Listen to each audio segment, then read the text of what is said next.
O vexame, a humilhação, a vergonha que o Lula passou na ONU, que na verdade o Lula submeteu o Brasil diante do evento da ONU, na frente de lideranças do mundo inteiro, foi tão grande, foi tão grotesca, que até mesmo a imprensa passa pano, aquela imprensa do sistema, que sempre passou pano para as atrocidades do Lula e do PT e da corrupção dessa facção criminosa, até mesmo essa imprensa já está soltando a mão. Já percebeu que não tem como defender o indefensável. E esse caso da ONU, cara, vocês não fazem noção tanto que foi vergonhoso para o Brasil em vários aspectos. Queimadas no Brasil, desmatamento do nosso meio ambiente, aumento da criminalidade, Lula ficando ao lado de ditadores contra países democráticos, Lula sendo barrado no evento onde estava Joe Biden e a família Clinton, não falando sobre a ditadura da Venezuela, outros líderes que agora são os líderes mais famosos do mundo, Nayib Bukele, Milei, Zelensky, batendo no Lula, Netanyahu de Israel batendo no Lula, a delegação diplomática do Brasil se levantando e saindo do parlamento, saindo do plenário, quando era o discurso do Netanyahu, tudo isso, cara, culminou numa situação que nem mesmo a imprensa consegue passar pano. E aí, o Estadão soltou essa daqui hoje, ó. Papelão do Brasil na ONU.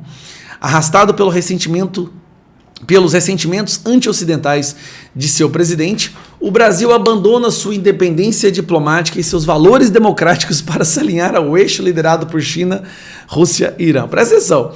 O Estadão está falando que o Brasil do Lula abandonou o eixo democrático, os valores democráticos. Mas peraí, a democracia não tinha vencido.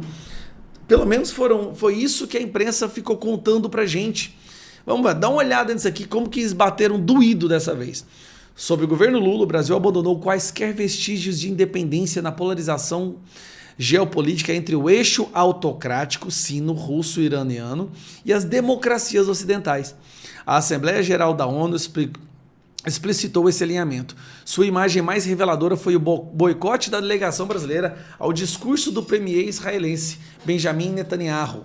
Enquanto isso, diplomatas brasileiros persuadiam países do sul global a apoiarem a proposta da China para a guerra na Ucrânia, que na prática equivale à rendição de Kiev aos agressores russos. Foi que o Zelensky bateu nele. No discurso que a comitiva brasileira não ouviu, Netanyahu pode ser criticado por mais uma vez se esquivar de uma estratégia política para o futuro das relações entre Israel e Palestina. Dito isso, Israel vem sendo reprovado por escalar os conflitos no Oriente Médio, mas a escalada começou há um ano, com o ataque do Hamas a Israel. Ato contínuo, outros grupos patrocinados pelo Irã iniciaram agressões listadas por Netanyahu. Mais de 8 mil foguetes lançados pelo Hezbollah, centenas de ataques com drones dos Houthis no Iêmen, dezenas de ataques das milícias xiitas da Síria e Iraque, além de centenas de drones e mísseis lançados pelo próprio Irã. Ainda há mais de 100 reféns israelenses cativos no Hamas e mais de 60 mil israelenses evacuados em razão de agressões do Hezbollah. Israel pode ter cometido excessos e crimes, mas sua guerra é de defesa. Teherã e seus associados terroristas são uma ameaça não só para Israel, mas para as nações sunitas e as democracias do mundo. Ao retaliar suas agressões, Israel pode ter empregado meios eventualmente injustos, mas sua guerra, no geral, é justa. A guerra de agressão da Rússia, por outro lado, é injusta. Mas o Brasil não protestou contra o discurso do presidente iraniano. Pelo contrário, na posse daquele presidente, o vice-brasileiro Geraldo Alckmin foi brindado com um posto de honra ao lado de líderes terroristas do Hamas, Hezbollah e Jihad Islâmica e Houthis. E essa foto viralizou, né? E 3 desses líderes já foram executados, inclusive, por Israel. Tampouco um chanceler russo foi alvo de qualquer protesto na ONU, mesmo quando voltou a ameaçar o mundo com conflito nuclear. No afã de se justificar, o próprio presidente Lula da Silva lançou mão de falsidades factuais, afirmando que Netanyahu e Vladimir Putin foram condenados pelo Tribunal Penal Internacional. Mentira! Olha só, o Estadão falando que o Lula mentiu, hein? Fact-check no Estadão. A corte emitiu ordem de prisão contra Putin pelo sequestro de crianças ucranianas, entre outros crimes. Netanyahu foi indiciado por acusações ainda não julgadas. A falsa equivalência salta aos olhos ante o tratamento seletivo de Lula. Desde que Lula foi reprovado pelo governo israelense por comparar as operações em Gaza ao Holocausto, o Brasil deslocou seu embaixador em Israel e adia sine die, sem dia, né, a indicação de outro, o que equivale a um rompimento diplomático de facto. Já com Moscou, mantém intensas conversações e trabalha para ampliar a importação de insumos russos. Lula chegou a dizer que ignoraria o TPI, o Tribunal Penal Internacional, e que Putin poderia visitar o Brasil impunemente. Advertido de que isso violaria a Constituição, recuou, mas encaminhou uma carta à ONU buscando imunidade para Putin. Os mesmos pesos e medidas valem na América do Sul.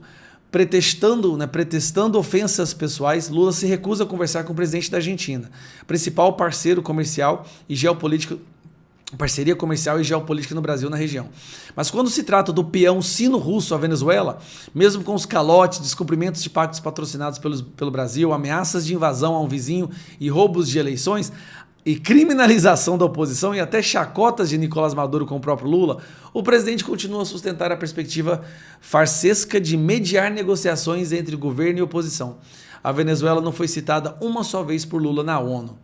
O Brasil não precisaria se alinhar aos objetivos geoestratégicos de Pequim para continuar exportando commodities para a China.